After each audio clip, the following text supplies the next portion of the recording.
Hello guys, I've got another cake for you today, and let me just say this cake threw me through a loop. Oh my goodness, but we'll get into that. The flavor of this cake is a vanilla sponge with a pistachio buttercream and a homemade raspberry jam. I love pistachio. I'm literally obsessed with it, so I knew this flavor was gonna eat, and it did. And it's a 6-inch cake, by the way. So I started out by filling and stacking my cake, and everyone's aware that the UK is having a heat wave. It's all anyone can talk about. So my kitchen was extremely hot. So every time I would add a layer of filling, I would put the whole cake in the freezer for like 2-3 minutes, then add a second layer of cake. And this was just so that the filling wasn't spilling out and the icing wasn't melting all over the gaff. But yeah, it did add an extra 20 minutes to the process, but that's just the way the cookie crumbles, isn't it? After letting my crumb coat sit in the fridge, I got to work on the final coat. So the color is this really pale beige, and I achieved it using caramel latte, a little bit of blush pink, and some icing whitener.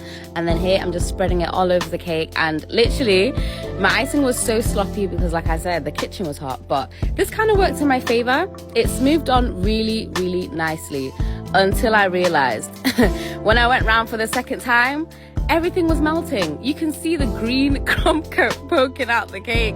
That's not gonna work, love. No. So I put the whole cake in the freezer for like 10 minutes. So it was really cold. And then I did a second final layer. And then this just helps smooth everything out without any of the crumb coat showing. So that's a little tip for you. After smoothing out the sides, I go ahead and smooth out the top. I like to smooth out the top last because once the cake has had a bit of time to set, it just smooths out nicer, I'm telling you. But for this design, she sent me 2 inspiration pictures, and then I kind of just mixed the designs together to create my version.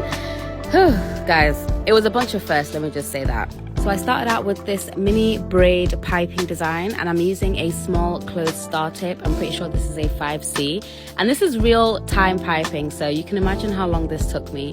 But it's basically just going in a zigzag motion, almost like a zip. If you look at a zip, it's like interlocked. That's how I kind of got that going. Really satisfying to do. I then used a 104 to do these flat, I don't even want to call them ruffles, let's call them bands. And then on the bottom layer, I did a ruffle, and then I did a band on top of those ruffles.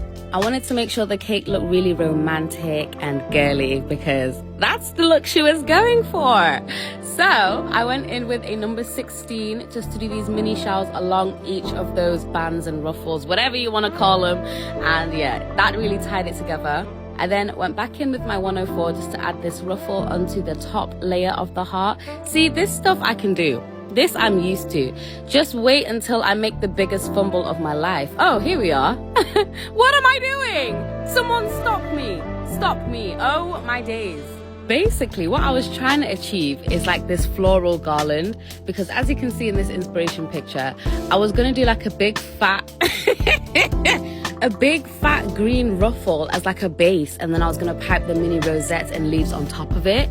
But it just looked so horrendous to me that it needed to go expeditiously. So I had to do some major surgery.